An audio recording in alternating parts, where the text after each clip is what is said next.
மரம். ஒரு பெரிய காடு.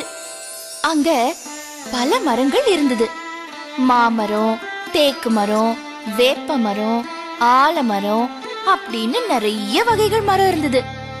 அதுல ஒரு மரம் மட்டும் நேரா இல்லாம கோணல் மாணலா இருந்தது. மத்த மரங்கள்லாம் அந்த மரத்தை பார்த்து, ஐய நீ ரொம்ப அசிங்கமா இருக்க அப்படின்னு கேலி செஞ்சது. இந்த மரம் பாவம், கடவுள் ஏன் என்னை இவ்ளோ அசிங்கமா படைச்சா, நான் மட்டும் ஏன் மத்த மரங்கள் மாதிரி அழகா இல்ல அப்படின்னு நினைச்சு நினைச்சு கவலைப்பட்டுச்சு. ஒரு நாள் ஒரு மரவெட்டி அங்க வந்தான்.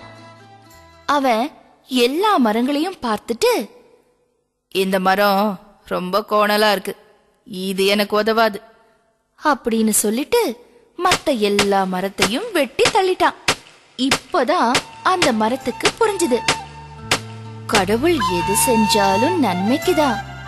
ஏன் இந்த உருவம்தான் என் உயிரை காப்பாத்துச்சு, கடவுளை என்னைக்குமே பழி சொல்லக்கூடாது அப்படின்னு சந்தோஷமா வாழ்ந்தது.